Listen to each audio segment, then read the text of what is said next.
नमस्कार। आज हम बात करते हैं एसीएल इंजरीज पे।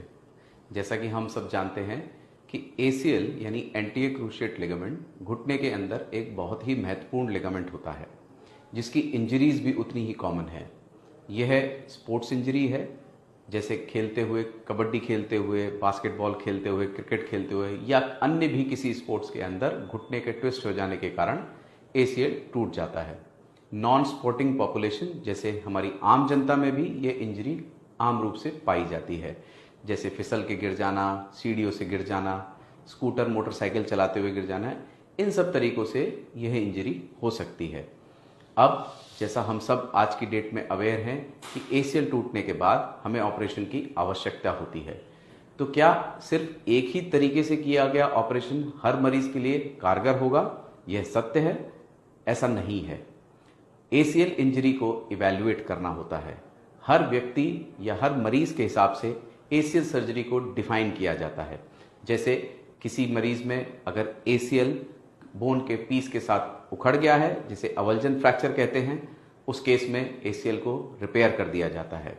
या मरीज जल्दी प्रेजेंट करते हैं, अपनी चोट लगने के कुछ ही दिनों के अंदर डॉक्टर के पास आ जाते हैं, तो एसीएल या कुदरतन एसीएल के फाइबर्स को बचाया जा सकता है।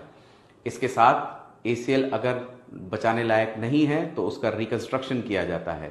इस रिकंस्ट्रक्शन के दौरान वेरियस ग्राफ्ट्स का इस्तेमाल किया जाता है। ग्राफ्ट्स यानी कि हमारे ही अपने शरीर से ली हुई मांसपेशियों द्वारा इस एसीएल को बनाया जाता है।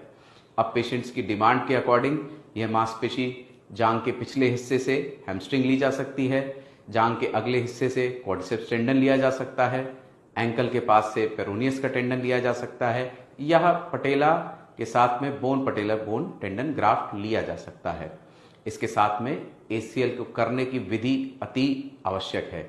एक अच्छे नतीजे के लिए हमें एसीएल करते समय उसकी पोजीशनिंग का बहुत ध्यान देना होता है। अगर पोजीशनिंग प्रॉब्लम होगी तो एसीएल रप्चर के चांसेस होते हैं, या मरीज के सिम्टम्स कंप्लीटली ठीक नहीं होते हैं, उसके घुटने के मुड़ने में दिक्कत आ सकती है, उसको चलने में लचक आ सकती है। इसके साथ ऑपरेशन में काफ़ी स्टेरिलिटी का ध्यान दिया जाता है, ताकि कहीं इन्फेक्शन का कोई सोर्स ना रहे।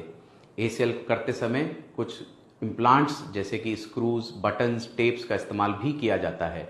इन सब का भी सिलेक्शन पेशेंट्स की डिमांड को देखते हुए, वह उसकी चोट को देखते हुए किया जाता है।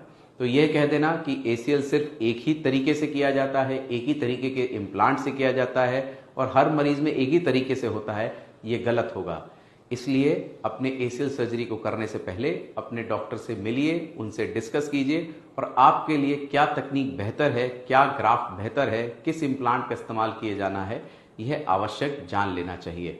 एक सक्सेसफुल एसीएल सर्जरी आपको वापस स्पोर्ट्स में ला सकती है, आपको वापस डे टू डे एक्टिविटी में ला सकती है, बिल्कुल नेचुरल नी की तरह बिहेव करता है। धन्यवाद।